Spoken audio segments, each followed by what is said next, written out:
Father D'Souza, General D'Souza, ladies and gentlemen, I'm here under false pretenses. I must be the only one here who has never been into a college. General D'Souza has told you all about me. I'm most appreciative of his kind words. My only regret is that my wife wasn't here to hear them. She would have treated me with greater respect. And when I say I'm uneducated, I really mean it. I must be the only member of my family who isn't a graduate. I managed to do my inter-science. I got a 3rd division, mushkil se. Anyway, it's nice being in this hall with all the academics and all the educated people. And I take this opportunity of inaugurating your Silver Jubilee series on leadership. I don't know what one does for inauguration, but may I say that I have inaugurated the thing.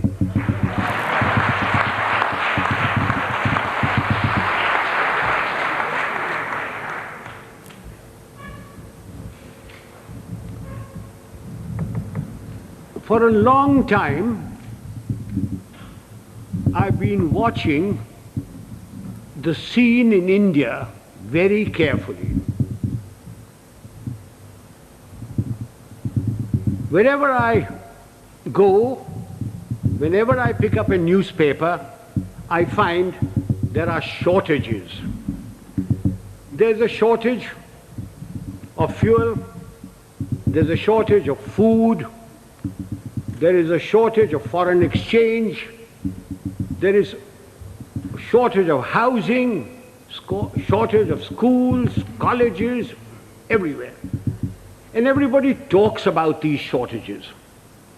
But the one shortage which is responsible for all these shortages is generally glossed over, which is the shortage of leadership.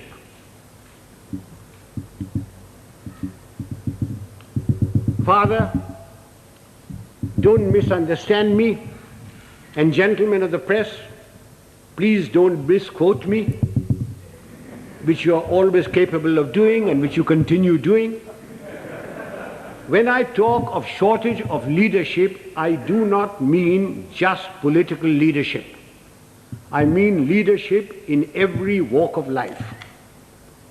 Whether it's political, administrative, in educational institutions, in our sports organizations, in our industry, amongst labor, amongst the law and order contingents, there is a shortage of leadership.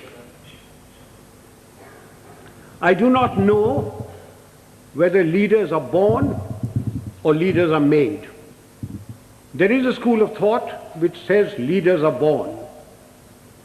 Father, we have a population of 780 million people, and we procreate at the rate of 1 Australia every year.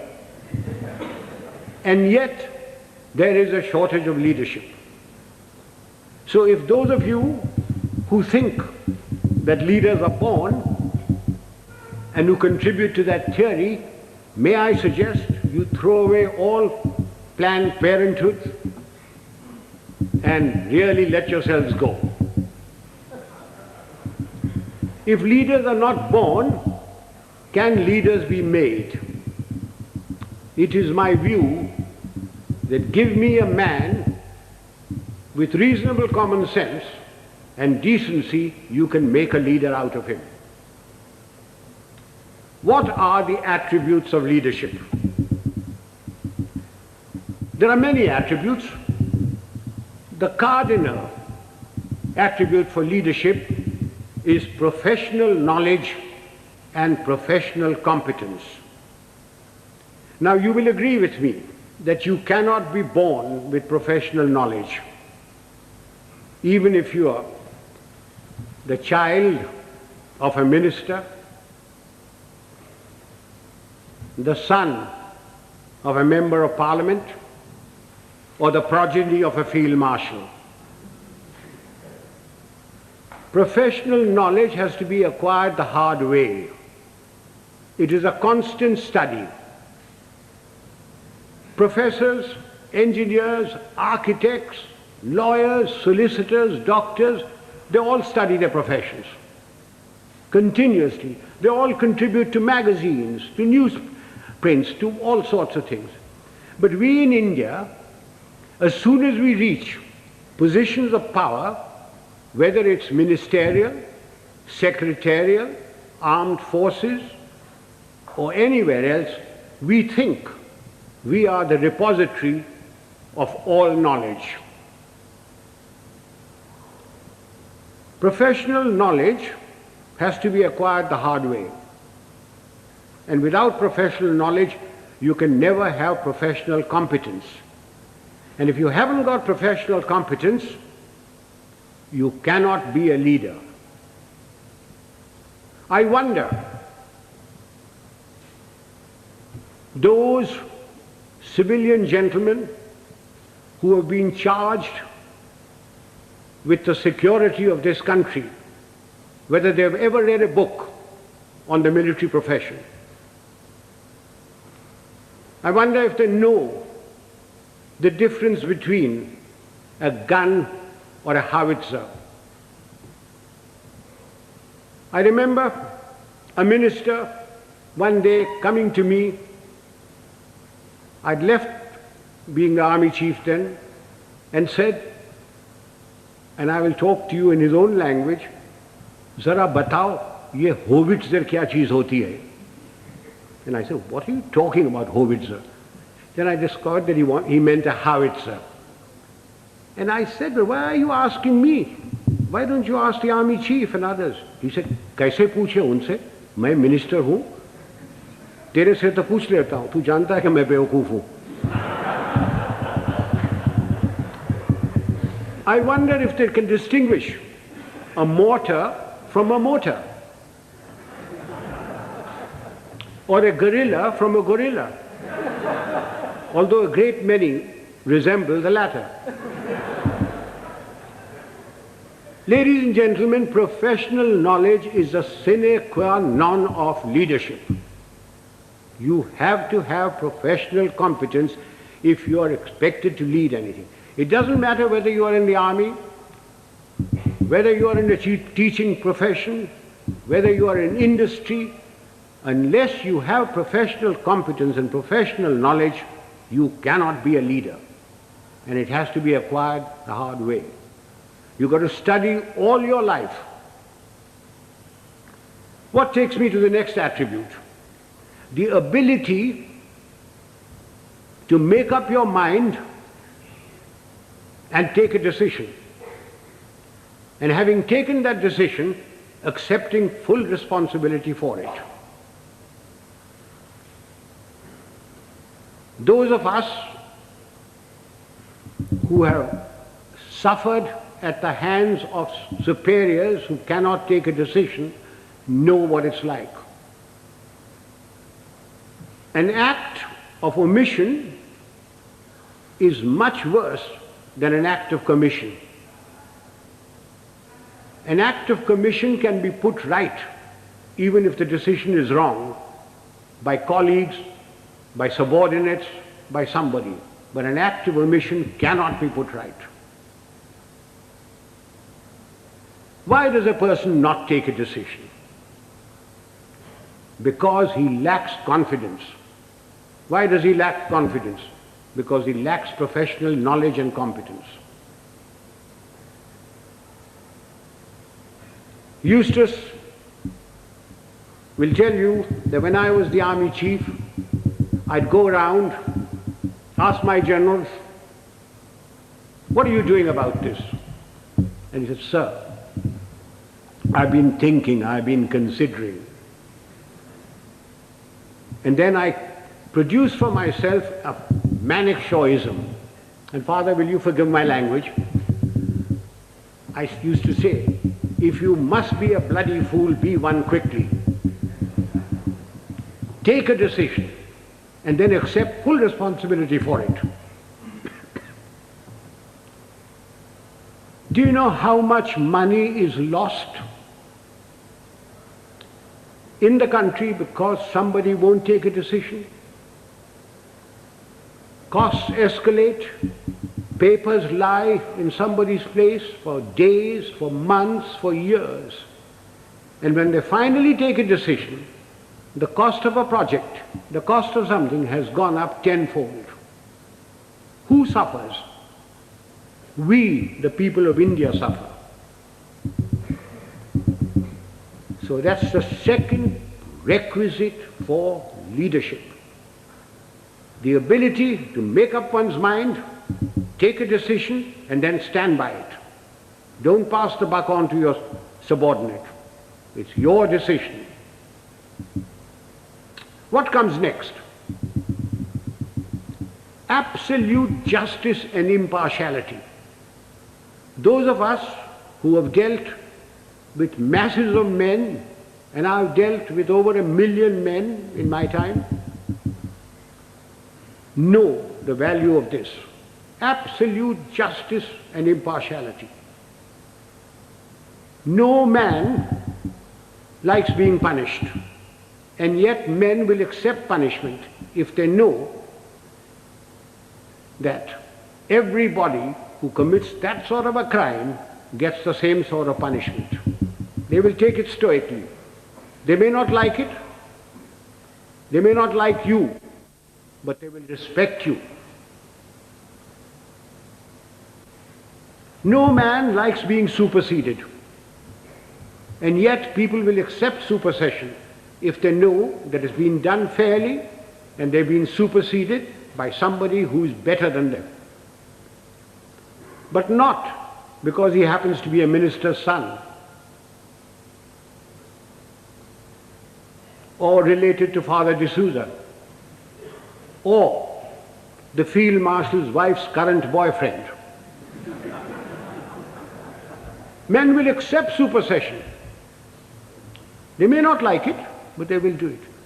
Now, ladies and gentlemen, this is very, very important in our country. We have tremendous pressures. We have large families. We have fathers, mothers, uncles, aunts, nephews, nieces, their fathers, mothers, etc. We have pressures from them. We have pressures from members of parliament. We have pressures from all sorts of people. And we lack the courage to withstand that pressure. This is very important for us in India. And that takes me to the next attribute: moral and physical courage. I do not know which is more important, moral courage or physical courage. Were I talking to a lot of soldiers, I would lay emphasis on physical courage. But since I'm only talking to a handful of soldiers, and mostly civilians, I will lay emphasis on moral courage. What is moral courage? Moral courage is the ability to distinguish right from wrong. And having distinguished that, you must have the courage to stand up and say your piece, irrespective of what your superior thinks, irrespective of your colleagues, irrespective of your subordinates. You must have the courage to say so. A yes man is a horrible man. He must be shunned. He is a disgrace. He may rise very high. He may become a minister. He may become a field marshal. But he will never, never become a leader. He will be used by his superiors. He will be disliked by his colleagues, and his subordinates have no respect for them. Moral courage is essential.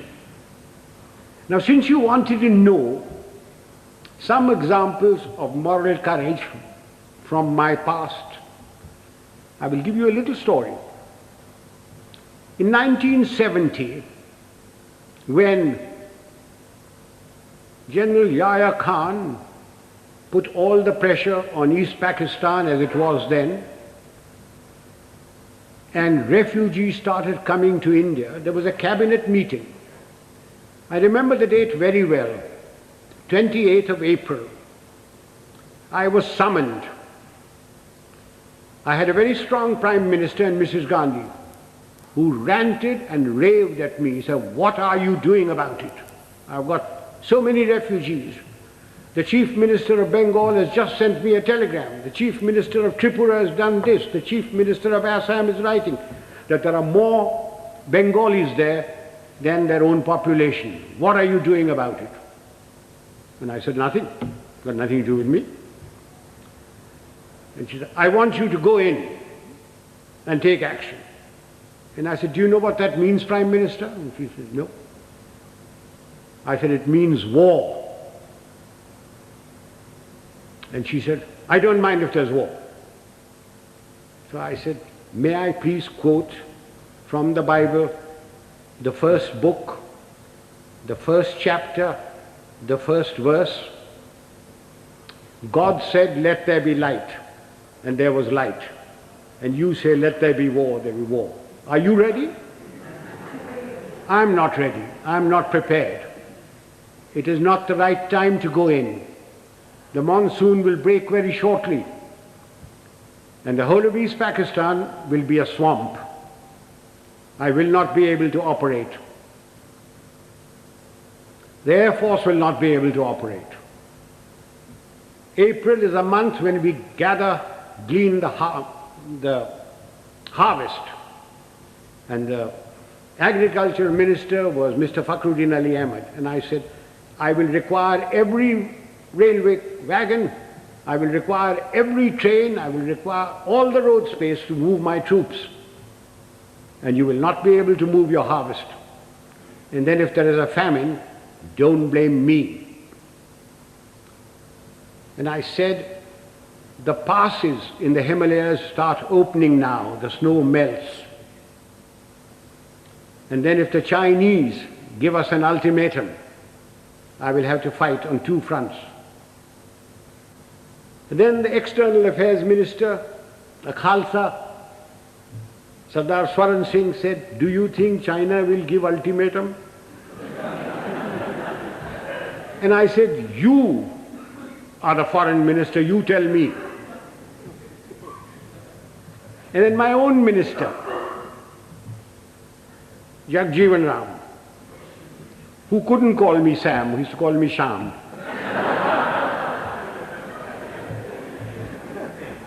He said, "Sham, maan jao na." I said, "You can manne ki baat hai? I'm telling you what the facts are." And I said, "If you want me to do this, Prime Minister, I guarantee you 100% defeat. Now, Prime Minister, give me your orders." And there was dead silence. And she turned round and said, "The cabinet will meet at 4 o'clock.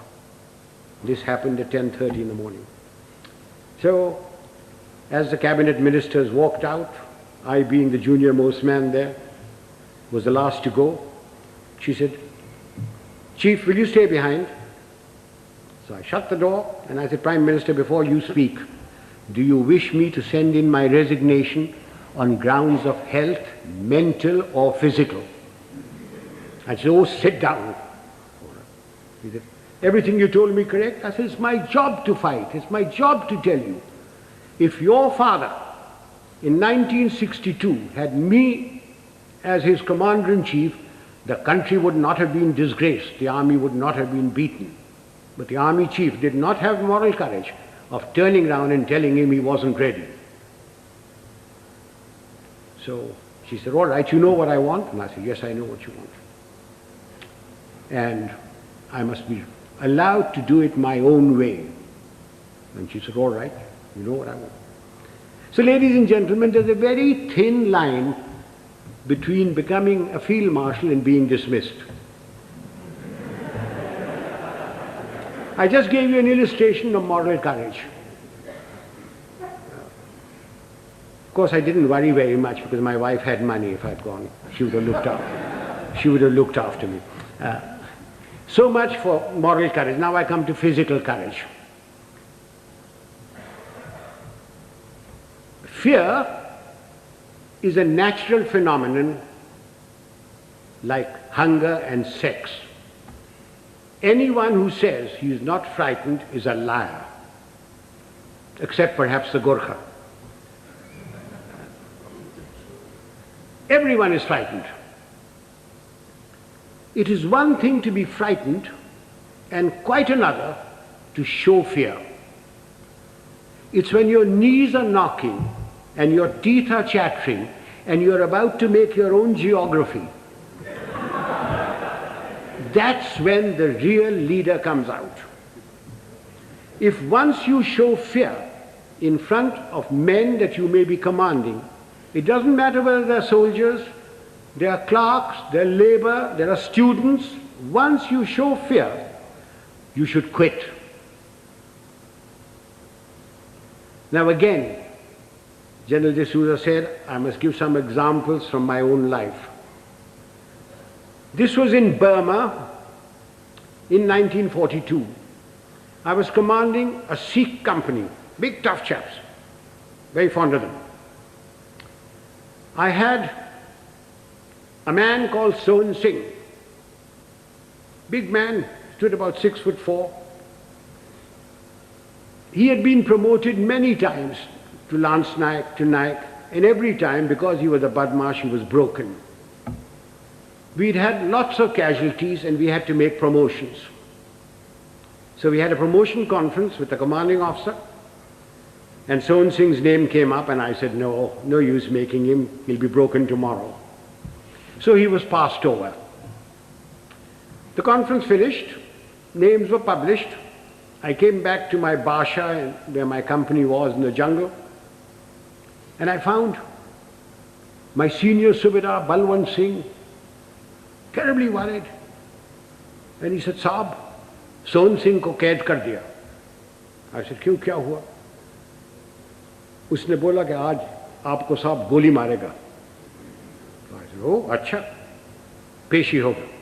So a stool was put in, a table was put there, and Sohan Singh was marched up in front of me. Sohan Singh was at that time a light machine gunner, and light machine gunners carried pistols, and his pistol was taken away from him. So he was marched up in front of me. The usual charge was read out. And I said, Sohan Singh, क्या बात है? साहब गलती हो गया. So I said, तुमने बोला कि तू हमको गोली मारेगा. So I picked up the pistol, loaded it, walked up to him, handed the pistol to him. I said, तेरा दिल है मारने का, मारो. And he said, नहीं साहब गलती हो गया. So I gave him a tight slap. I said, case dismissed, जाओ भागो. I went off to the mess, had my dinner, came back, and everybody in the company was very worried. And the Subedar Saab, Balwant Singh said, नहीं साहब आज रात आपको गोली मारेगा. So I shouted out, Sohan Singh किधर है? Sohan Singh came along. I said, Sohan Singh, आज रात मेरा बाशा पर तुम सेंट्री होगा, और कल सुबह 5 बजे 1 मग्गा चाह और 1 मग्गा गर्म पानी दाढ़ी बनाने के लिए. कोई शक? बेशक, भागो. And I went in there. I was woken up in the morning by Sohan Singh with a mug of tea and a mug of hot water, and he followed me like a lamb throughout the conflict. Now, ladies and gentlemen, if you think I wasn't frightened, you are mistaken. I was terrified. But if I hadn't done that, and put Sohan Singh in the clink or something like that, everybody would have said, Dekha, hamara saab darta hai. Just an example of this. How often during riots and all that, some young sergeant with nothing but a little stick in his hand has walked in and quelled everything by showing courage. So physical courage is essential to leadership. You needn't be foolhardy like I was. I was very young. I don't know whether I'd do it today. But physical courage is essential. That takes me to the other attribute, loyalty. Now, does loyalty require very much explanation? We all expect loyalty from our subordinates. Do we give loyalty to them? Loyalty is a two-way thing. We expect loyalty, we have to give loyalty. Do we give loyalty to our colleagues? So remember that for leadership, you expect loyalty, you've got to give loyalty. Time is running short. There are other attributes. Remember, leadership is nothing else but management of men and resources. Management of men. Men have problems. Men in numbers can be very nasty. And a leader must be able to deal with them very firmly. When people misbehave, like they are misbehaving in Bombay these days, it's no use saying Jai Hind to them. You've got to deal with them very, very firmly. But you must never forget that men have problems. They have human problems. They have problems of debt, of family problems. They get easily despondent. And therefore, the leader must have a human touch. He must have a sense of humor to get them out of their despondency. He must have the gift of the gab. Unfortunately, our leaders have the gift of the gab, but they have no sense of humor. Further, men and women, generally speaking, like their leader to be a bit of a man, a bit of a lad. Take examples from history. Julius Caesar. Julius Caesar, you will agree, he was a great leader. When he came to Rome, the senators used to lock up their wives. Take Napoleon. He had his Josephine and Marie Antoinette and Georgette and Paulette and any number of things. And you will agree he was a great leader. Take the Duke of Wellington. The night before the Battle of Waterloo, in his chambers there were more women of luscious proportions than staff officers. And he was a great leader. Do you know, sir, a thought has just struck me. All these three people that I've talked about had one thing in common. They all had long noses.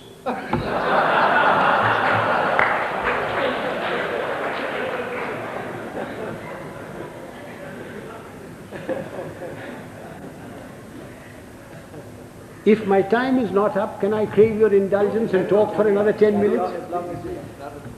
Ladies and gentlemen, no amount of leadership will put things right. There are two other aspects that we Indians must know and we lack badly. One is discipline and the second is character. What is discipline? Discipline is a code of conduct for decent living in society one with the other. Who lays down this code of conduct? Not the Prime Minister, not Parliament. Of course it's laid down in the Army Act. But I'm not trying to impose the Army Act on you. This code of conduct has come to us from father to son, from mother to daughter, from times immemorial. It's in the Bible, it's in the Gita, it's in the words of Nanak, in the sayings of Muhammad and Buddha. It's all come down. It's been refined as cultures have changed. Again, let me illustrate this by example.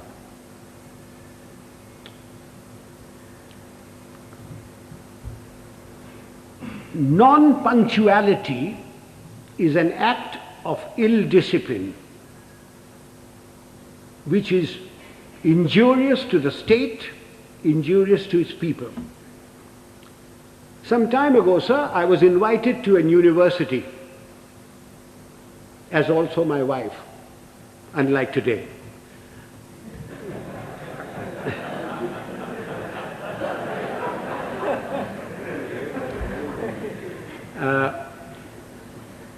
I was called there at a convocation at 5 o'clock in the evening. And having been in the army for 50 years, telling the driver, go slow, go fast, arrived there at 5 o'clock in the evening.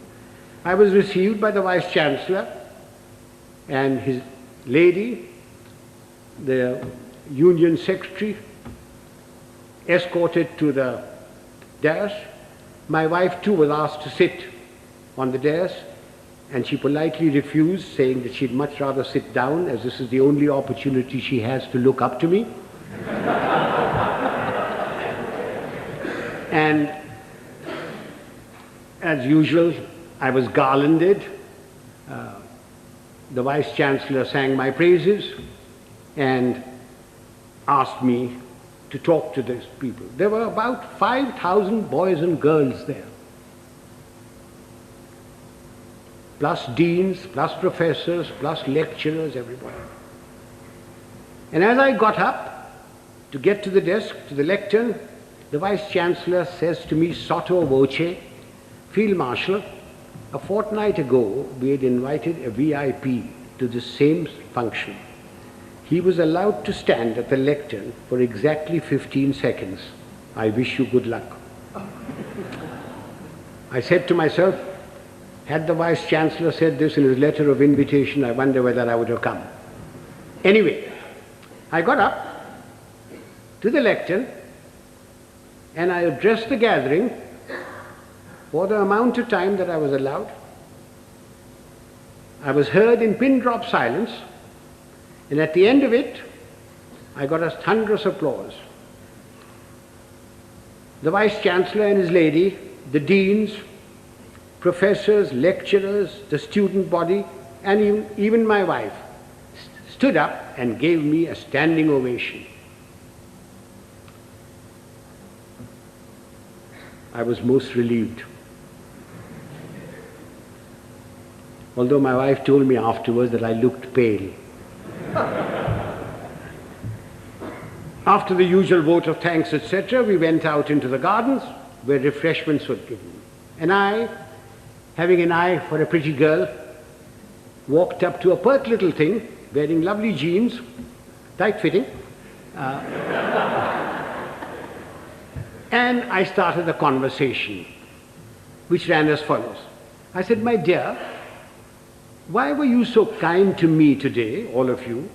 I not having the looks of Rajesh Khanna or Amitabh Bachchan, or a speaker like M.G. Ramachandran, when only the other day you were so rude to a VIP.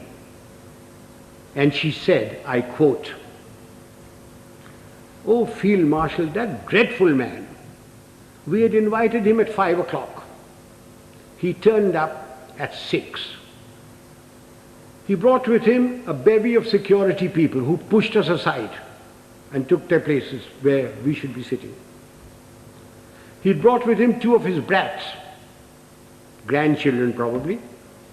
He was too old to have those kids that side.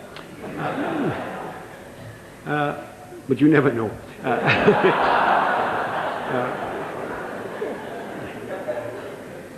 He was received by the Vice Chancellor and lady. He was the Union President garlanded him, and he demanded garlands for his 2 brats. The Union President, being very flexible, diverted the garlands for the Vice Chancellor and his lady to these brats. And then the Vice-Chancellor sang his praises, saying how fortunate we were that he had come here, that he has done so much for the country. And all the while, this man sat there. He had come unwashed, unshaven, wearing a dhoti, exposing 4/5 of his legs, scratching away. And the Vice-Chancellor said that the worthy had been to jail. When he said that, the girl said, I almost shouted he should be there now. Then the Vice-Chancellor asked him to go to the lectern and to talk to us. So he picked up the lemonade or limca or whatever was there, which belonged to his female offspring, and took a sip, which started a howl. When that subsided, the worthy came to the lectern and said, friends and well-wishers, I have not had time to prepare my speech, but my secretary has written something for me, and he produced a whole heap of paper. He said, without any premeditation, without any thought, we made a stay, very short. I unquote. Sir, I thank my lucky stars that 50 years in the army had made me come on time, that I'd been brought up to shave in the morning and shave in the evening if there was a function, that I had a lounge suit on, and although I have very nice legs, I didn't expose them, that I didn't suffer from itch or eczema to indulge in the scratching of the unmentionable.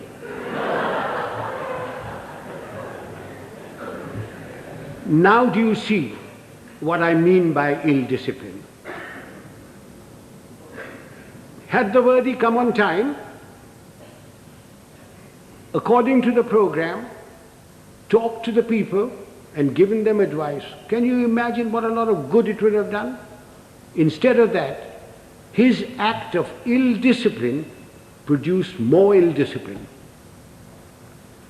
Now this is not a matter to be laughed at and forgotten. We people in India are terribly ill disciplined. We think because we've got freedom that we can do what we like. I do not stop you from criticizing, to standing up for your rights. I think it's your duty to do it. But what I abhor are the acts that we've gone into because we've got freedom. Why do we have to spit pan all over? Why do we have to write on doors and things? Why do we have to keep staircases dirty and filthy? Why do we have to throw garbage in somebody else's compound? These are all acts of ill discipline. It is because of these acts of ill discipline that you have corruption, you have smuggling, you have all sorts of things. Even animals in Tanzania are better disciplined. I went there 4 years ago and I saw lions, lionesses, zebras, etc. They were all so disciplined. If the lion wanted to do his stuff, he went behind cover. He didn't spit. I came back from Tanzania. I arrived at Bombay airport. I cleared my baggage, and as I was walking out, there was a big, fat slob of a man who squirted damn pan on my trousers. And when I gave him a tight kick, he was most indignant. He didn't think he'd done any wrong. Why? Why do we tolerate it? So much for discipline. So everybody's been extremely well disciplined so far. Will you give me your indulgence for just another few minutes? I said character. By character, I don't mean the sort of thing which the father will preach to you. Of course you must be honest. Of course you must be truthful. Of course you mustn't covet thy neighbor's wife. Not when father is listening. Of course you mustn't. All that is part of character. But I mean something bigger. It's knowing yourself, knowing what you really are. Unfortunately, we lack that sort of character. And what little we have is denuded by our fans, by the sycophants around us, by the hangers-on. Again, let me illustrate this by an example. Some years ago, Hollywood produced a picture of the great violinist and composer Paganini. And they got a very handsome actor, tall, good actor, who had some knowledge of the violin, to take the part of Paganini. And he was drilled to perfection, so that when that little cadenza was played and screened, the critics raved over it, raved at the movement of his fingers and of his bow. And this man's fans, sycophants, hangers-on, went on telling him that he was greater than Menuhin, greater than Heifetz, greater than Chrysler. And the man started believing it. And it took 8 months in a psychiatric home to rid him of this delusion. Do you know, sir, after the 1971 conflict, my fans, my hangers-on, the sycophants around me kept telling me, "Sir, you are the greatest general the century has produced. You are better than Rommel. You are better than Guderian. Auchinleck was nothing." And just as I was beginning to believe it, the Prime Minister created me Field Marshal and sent me off to the Nilgiris. And a hard-headed, no-nonsense wife deprived one more inmate of a psychiatric home. I thank you, sir.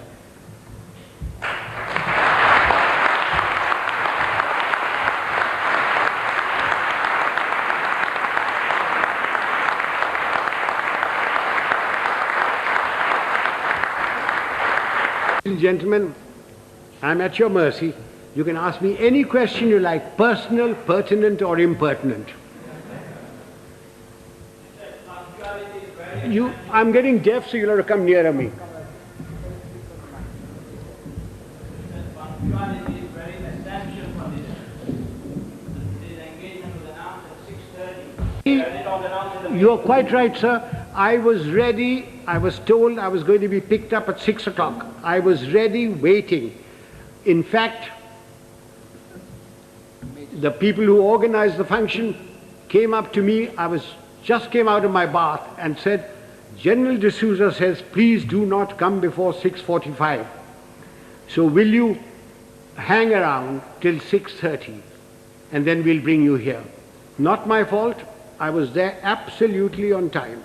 Please blame General D'Souza. And he had a reason that everybody works till 6 o'clock. Traffic is also there, and therefore he decided it was going to be 6:45. I would like to add that We got to go into East Pakistan. None. Militarily. You cannot go into anybody's country. But we had 9 million refugees.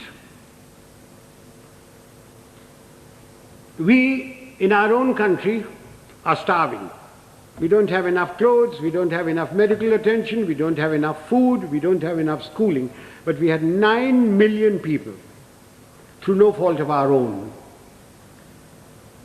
We, the Prime Minister of India, went around the whole world telling everybody that I have nothing against Pakistan. In fact, I want Pakistan to be strong. What crime have we committed that we should have 9 million people of somebody else's country in my country? You Americans, if two Indians go there, you kick up a row. You, the French, won't accept anybody coming in. The British don't. Why are you asking me to keep 9 million men? Yahya Khan is your friend, not mine. Please persuade him to take these people back or create conditions so that they go back. If you don't, then I shall have no recourse but to ask, I was a general then, General Manekshaw, to create those conditions.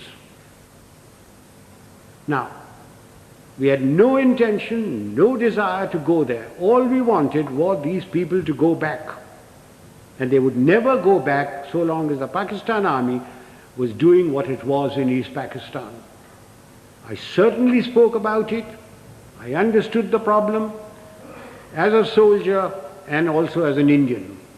Now, you asked me about Sri Lanka. The number of refugees that have come in, very small. In fact, they don't want to go back. They're being pushed back. If 2 million camels had come in, perhaps we would have had to take some action. Have I answered that question? Would the young lady stand up? Let me look at her. Don't be shy. Oh, thank you, dear. What steps are taken from the moment this is leadership has been our profession for thousands of years. For thousands of years. The army has provided the leadership. From the moment the man joins, he comes into an environment of discipline and somebody who is his leader there, and he learns. We don't have courses for leadership. It is by example.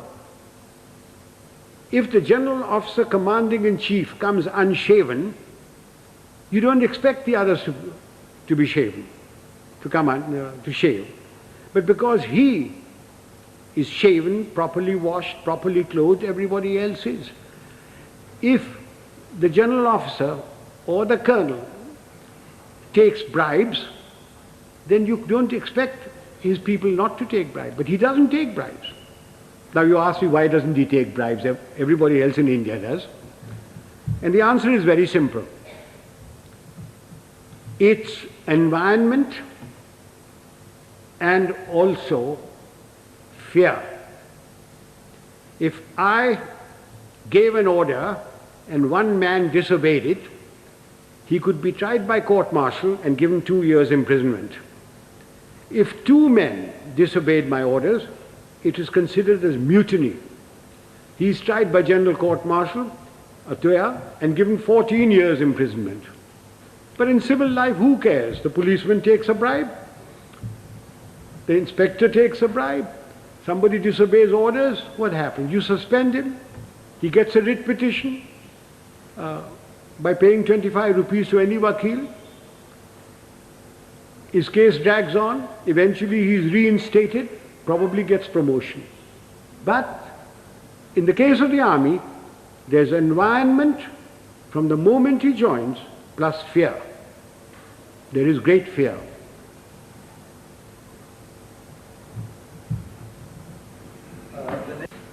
We Indians are alleged or supposed to be very religious people. If you read your own religious book, whether it be the Bible or the Gita or the Granth Sahib or the Quran, you automatically have discipline, self-discipline. From your childhood, if your parents are doing their duty, you get discipline into you. If you have any pride in yourself, you have discipline in you. So, talking of self-discipline, there it is. The Roman Catholic Church has done a great deal, for bringing discipline into the world. It has erred at times, but it has done a great deal for bringing self-discipline. One of the things is the confession. That has brought a great deal of self-discipline in people. You can confess to yourself.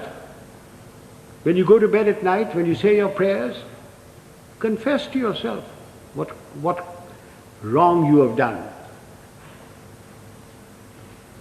Otherwise, I can't give you any answer for self-discipline. Yes, sir. As Yes.